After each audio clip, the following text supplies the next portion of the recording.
Good morning. I'm Dave, one of the pastors here, and I'm glad we get to open the scriptures together today. Most of you know that my wife and I have lots of kids, some of whom we adopted as adolescents, so they already had names and culture and identities of their own. But the children we adopted as infants, we got to name. And like many new parents, we spent a lot of time thinking about the right name for each of our kids.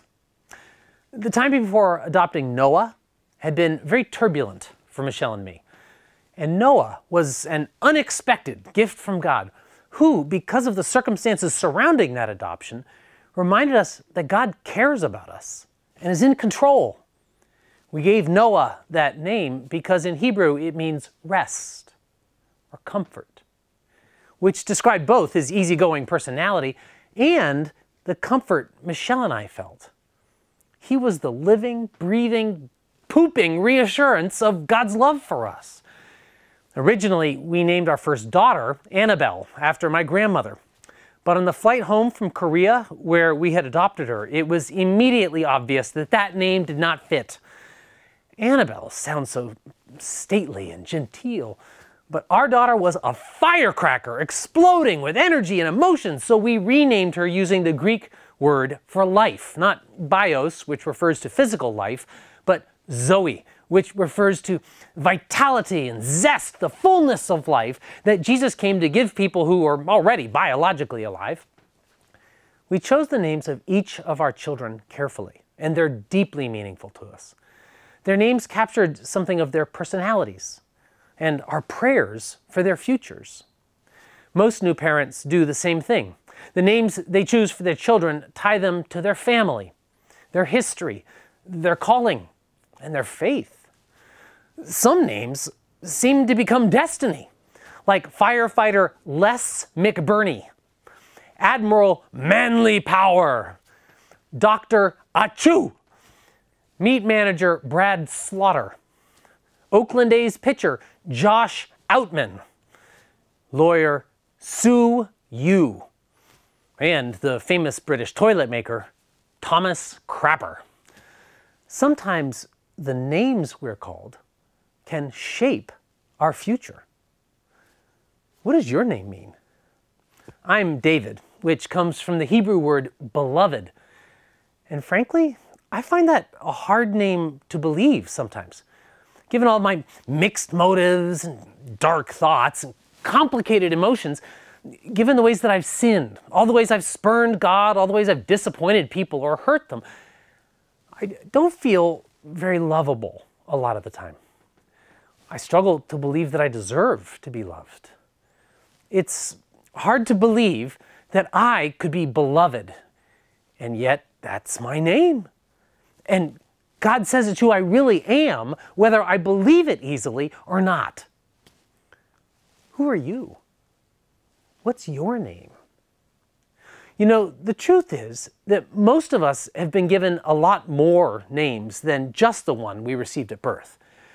Growing up, some of you were told over and over that you were special, precious, wanted, loved. And that confidence allowed you to overcome obstacles and push through resistance. But others of you were told that you were stupid, selfish, difficult, a disappointment, a mistake. And that has become a self-fulfilling prophecy as you kept sabotaging yourself, never believing you deserved anything better.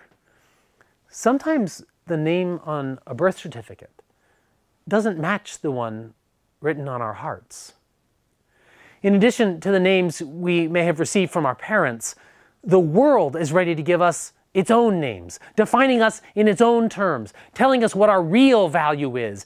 And many times we start to believe those are our real names. All of us are called consumers, suggesting that our value lies in how our desires can be manipulated to enrich others. We get a job, and suddenly we're called human resources, suggesting that our value is determined by what we can produce. Many girls in particular get the name pretty, sexy, buxom, or chubby, and begin to believe that their real value is determined by their appearance or readiness to please. Other names are more appealing. Maybe you get called doctor, director, president, pastor, parent, professor. Those names can feel good, but become dangerous when we start to think that's who we really are. We start to assume some privileges. I should be treated in a special way because I am a little more special than everyone else. I am boss. My name ends in MD, Esquire, or PhD. That's who I am. It's more than you are. Other names are less desirable. Maybe you are dropout, divorcee, failure. And that becomes more than an adjective. It becomes my identity, telling me why I'm not worth as much as others. Others of us get our names from relationships. I start dating someone and suddenly I'm attractive and desirable, interesting and valuable. But in a fight with that same person a few years later, suddenly I'm called selfish, boring, repulsive, needy, greedy. And I wonder if this person who knows me better than anyone else has just let slip my real identity, which is exactly what I always feared was true. Who are you? I mention all this because today we're starting a new sermon series about Daniel. Daniel is most famous for his encounter with a lion, but there's a lot more to his story than that. Born in Israel, Daniel was abducted at age 15 and taken into captivity in Babylon. There, Daniel's intelligence and leadership potential were recognized right away, so the Babylonians forcibly recruited Daniel into a special indoctrination program designed to turn the future leaders of the nations they occupied into hardcore Babylonians. Daniel was enslaved and threatened, and yet rather than being brainwashed into a Babylonian, he ended up converting kings and became one of the most influential leaders in not just one, but two empires. And it was Daniel who instructed the Megastani, whom we know as the wise men, about the child king God would send to save the world, which is why, centuries later, those wise men followed a mysterious star that led them to Jesus. Coincidentally, today is the Sunday in the church year called Epiphany, when we remember the arrival of those wise men to worship Jesus. So Daniel made a difference. That's not what you might have expected given what happened when he was only 15. Babylon attacked Israel, and Daniel was taken captive in a hostile culture that tried to control his soul. But rather than withering, Daniel flourished and transformed it. The question is, how? Many other Jewish children were taken captive at the same time and treated in the same way. But other than 3 of Daniel's friends, we never hear about any of those people again. They were assimilated into Babylonian culture and forgotten. And that started when they forgot who they were, who God had called them to be. And this is important because we too live in a culture that's hostile to many of our values and our faith. Will we stand out like Daniel, able to make a difference? Or will we be changed? Will we be assimilated, neutralized, like most of Daniel's peers? In this series, we're going to ask, what made Daniel different? And then challenge one another to dare to be a Daniel. Dare to be someone who is different, who can make a difference like Daniel did. And this begins by rediscovering who we are. You need to know your true name. For Daniel, this was a challenge because his parents had given him a Hebrew name, Daniel, that means God is judge. It reminded him that while many others will judge him throughout his life, only one judgment actually matters. Only one is from our Creator who had a purpose in mind when He made us that we may miss if we waste our lives trying to impress other people. So they gave him the name Daniel. God is my judge, as a daily reminder of what matters most. If his parents had been hipsters, they might have given him this tattoo. But they were Hebrews, so they named him Daniel, which accomplished the same thing. We saw earlier that names can shape us, which is why the first thing the Babylonians did when they drafted Daniel and his friends into their indoctrination program is give them new names. Daniel's new name was Belteshazzar, which was a direct challenge to his original name because it means Bel, one of Babylonian's false gods, protects his life. Trust him, it says. Obey him. Just cooperate. He'll repay you. Every time they called his name, they were inviting him to submit. Just give in. Become one of us. It's so much easier. It's really nice. And then to further lure Daniel to embrace this new identity as a Babylonian, they plied him with privileges. Daniel and the other young recruits were given food and wine from the king's private kitchen. You can bet the other captives weren't getting that. There are perks to playing along. In that moment, Daniel had to decide who he was going to be. Would he let God, who made him, say he should be, or the Babylonians, who seemed so powerful and generous at the moment? I say seemed so generous because remember, Daniel's a slave. They've taken him into captivity. This is just a strategy to control him by wooing him into compliance. Some of us have been wooed in the same way. One local business leader started asking me spiritual questions one time, and along the way, I asked a few questions of my own. He was smart, rich, well-regarded. Why, I wondered, was he suddenly so interested in figuring out faith? He told a story that I've heard many times now. At school, people told him what success looked like. He obeyed, and he was rewarded. They called him smart, superior, a superstar. He went to an Ivy League college and grad school where people told him what success looked like. He obeyed and was rewarded. He got hired by a famous financial firm where they told him what success looked like. He obeyed, and he was rewarded with excessive pay, lavish praise, vacations at Vail, and box seats at ball games. He had a huge house and fancy cars that required him to keep producing so that he could pay for them. Finally, upon turning 40, he determined that he'd been duped. He was living the life someone else wanted so he could make them rich. He didn't know who he really was anymore. He realized that he'd been indoctrinated, like Daniel's friends, and plied with privileges to make him think he was a superstar, when in fact, they were making him their slave. But they gave him a name that sounded so appealing, superstar. And when he believed that was his name, he lost sight of who he really was, of why he was even alive. The famous psychotherapist Carl Jung said, "The world will ask you who you are. And if you don't know, the world will tell you." The names we accept can shape us. And Daniel, at only 15 years old, somehow intuited that. He knew that names matter. So Daniel refused to accept that name. They would call him Belteshazzar for years, but he still called himself Daniel. Note the way throughout his book that Daniel names himself Daniel and then clarifies, also called Belteshazzar. He does this every time.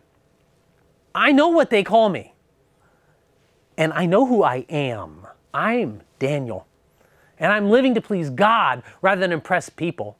It made him much harder for the Babylonians to control.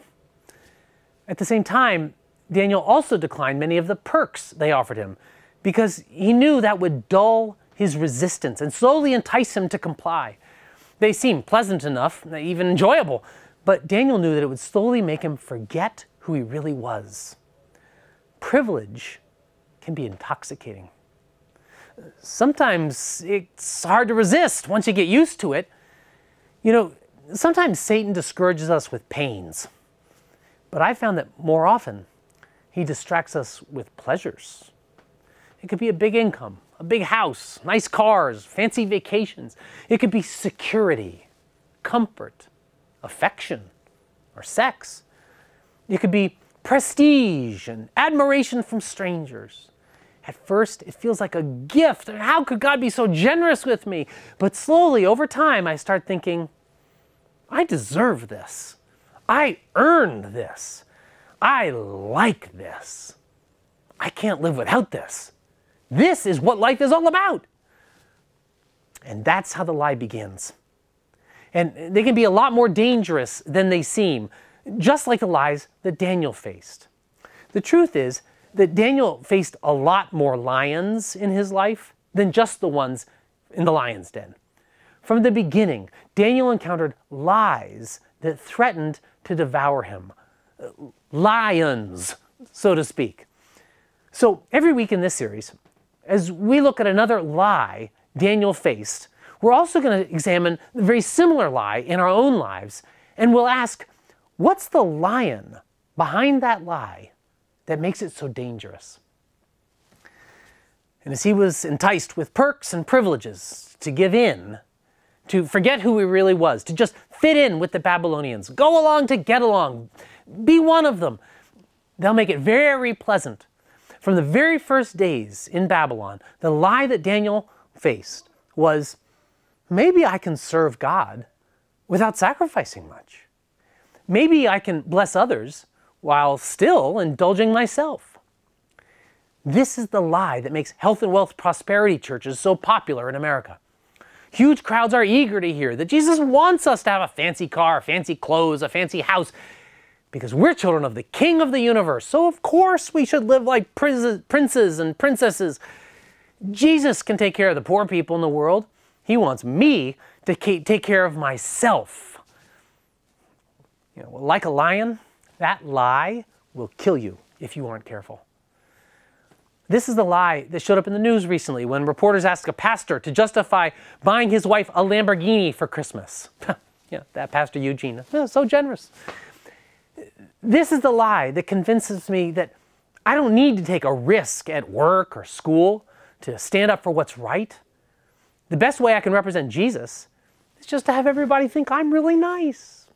And nice people don't make waves or question the status quo, even when the company's doing something unethical, or when our government is doing something unethical. Well, thank goodness Joan of Arc and Rosa Parks, Martin Luther or Martin Luther King Jr. didn't listen to that advice, because they would never have changed the world the way they did. But that lion tries to scare us back into silence, making us worry about what we might lose if we follow Jesus. Other times the lion tries a softer approach with a different lie, convincing us to just mind your own business and don't upset anyone so that you can be like Jesus. Only Jesus wasn't like that. Jesus stuck out. Jesus stood up. Jesus' name means God saves, and that's exactly what Jesus did. He challenged the oppressive authorities. He overturned the tables of the money changers who were exploiting people who were trying to worship. Jesus knew that lie well. It's a lie he faced in the very beginning of his ministry, when the devil took him to a very high mountain and showed him all the kingdoms of the world and their splendor. All this I will give to you, he said, if you bow down and worship me. It's the same lie he faced when his family was embarrassed by what he was saying and asked him to tone it down. The lie was that Jesus could still be king of the world without having to sacrifice, without having to risk, without having to hurt, without having to die. Satan offered him an appealing shortcut around suffering, the shortcut of success. It's the lie that justifies the corners you cut, the people you hurt, the truths you fudged, the tithes you hold back, the Sabbaths you skip on your way to the top, because once you're CEO, doctor, professor, millionaire, sports star, managing partner, senior pastor, then you'll really have an influence for Christ, and it'll all be worth it. Then you'll be able to give a gift and have an influence that really makes an impact. Yeah, but that's a lie. Because by the time you get to the top, if you do it by cutting corners and hurting people and fudging the truth and skipping Sabbaths, you'll not be the kind of Christian who can point people to Jesus anymore. Because you look so little like him. If we don't watch out for those lions, they'll eat us alive. Oh, everybody does it, we tell ourselves along the way. And there's so much pressure to conform, to play along, to just give in.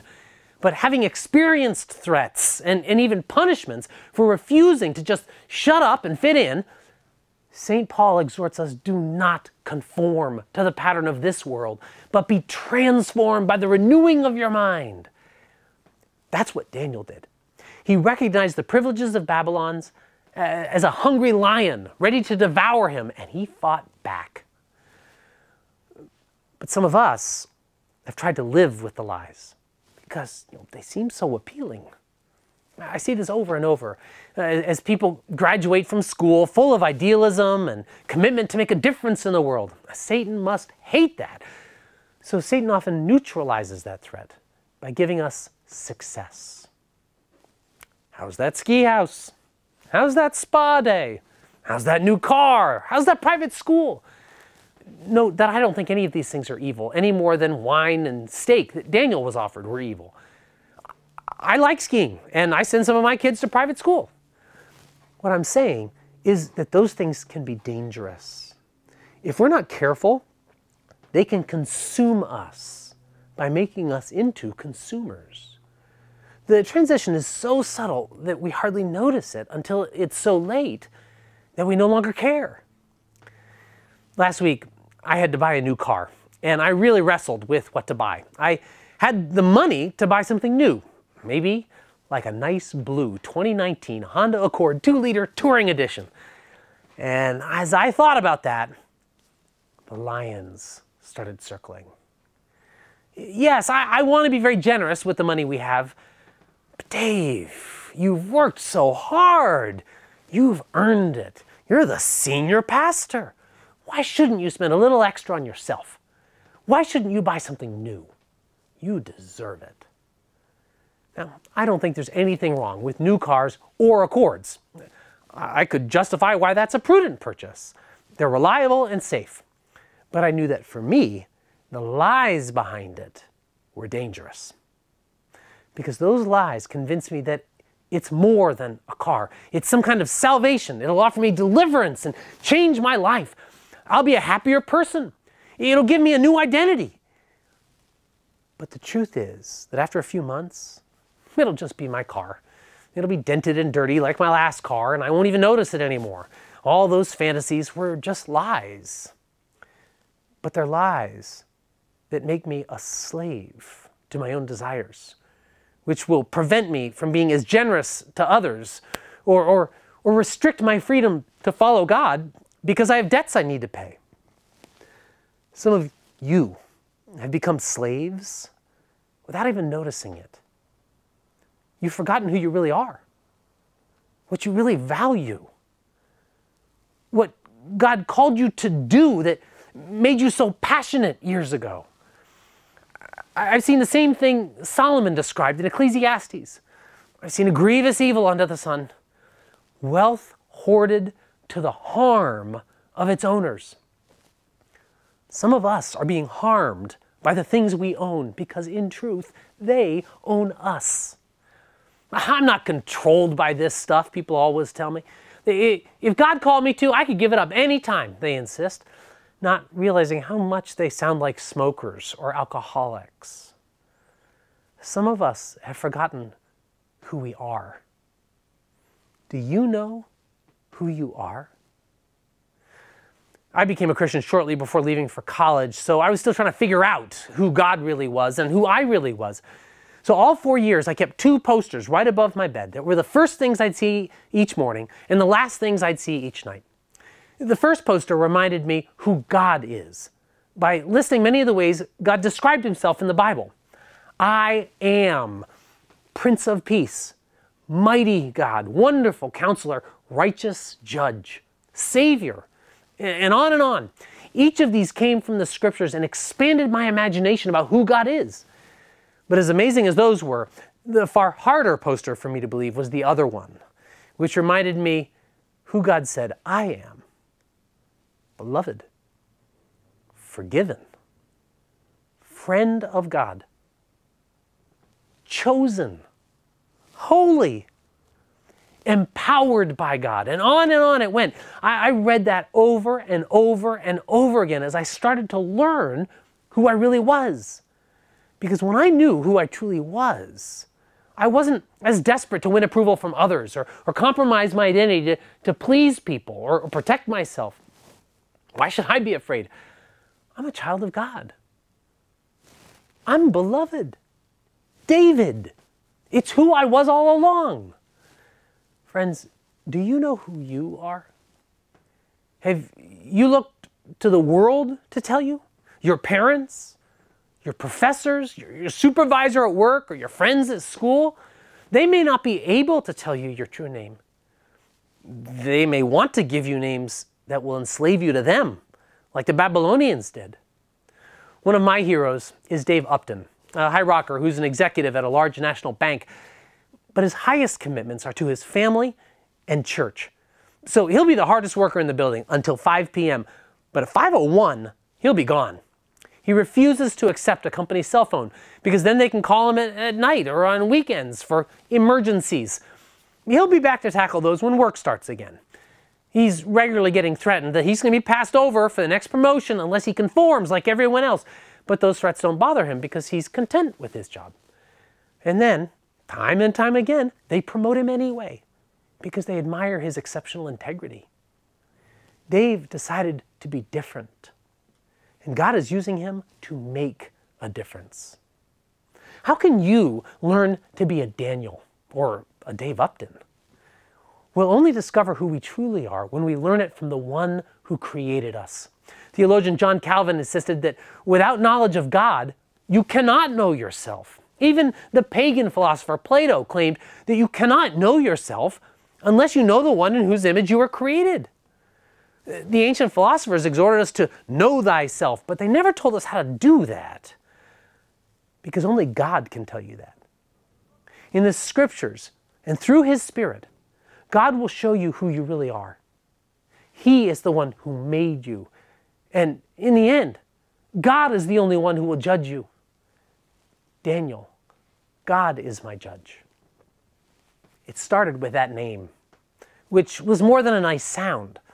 Parents, ask yourself what Daniel's parents must have done to raise a 15-year-old who could resist an emperor and change empires. They taught him who he was. We want to help you do that same thing with your kids. Our family ministry has started using a free Parent Q app this year that offers videos and easy spiritual conversation starters to help you remind your kids each week who God says they are. And we've got a lifelong parenting program called Milestones that has seminars coming up this spring to help you nurture your child's faith. Parents, our job is not necessarily to raise kids who are successful in the world's eyes. We want to raise kids who are successful in God's eyes, like Daniel was. His parents taught him who he truly was, and he never forgot that. As we read Daniel, which I encourage you to do at home during this series, we're going to discover that later on, one of the ways Daniel remembered that true identity was by spending regular time in prayer. For me, prayer is rarely about asking for stuff. There's some of that at times, but most days, prayer is a time for me to remember who God is. And then, once I have that straight again, remember who I am. Once I know those two things, a lot of my other questions sort of answer themselves. But so many people lie to me each day about who's in charge, what really matters, and who I am, that I need to keep coming back throughout my day to remember reality before I get taken in by the lies. That's essential, because when I start believing the lies, I become dangerous. I'm not safe to be a leader or a boss unless I remember that first, I'm a servant. I'm not safe to be a teacher unless I remember how much I still need to learn. I can't give generously to others or give true attention to others or dare to take risks unless I know that God will supply all I need, because I am beloved. It's who I truly am. It's my name. It's in those prayer times throughout the day that I decide again to be different than the world. And I find the power I need to do it. That's what Daniel did as well, which is why Daniel made a difference. The book of Daniel follows him from age 15, when he was first taken into slavery, until age 85, 70 years of faithful resistance, through which God used him to convert 3 emperors, lead the empire, and make them eager for the coming of Jesus. Will you dare to be a Daniel? Society spends endless hours online and billions of dollars trying to cultivate an image people would like, but gives little attention to discovering our true identity. But then when tragedy strikes and strips away our possessions or appearance, who are we then? So who are you? Even more importantly, who are you supposed to be? Who were you designed to be? And who do you most want to be? Is that anything close to what God says you are? You have a name, an identity given to you by the one who created you, and the one who knows you better than you know yourself. It's the one name that says who you really are. Daring to be a Daniel begins by learning who you are from God rather than the world, and then committing to a regular pattern of prayer that helps you remember it, so you don't listen to the lies all around you. Having discovered his true name from God, philosopher Soren Kierkegaard prayed a prayer that all of us could echo. And now, with God's help, I shall become myself.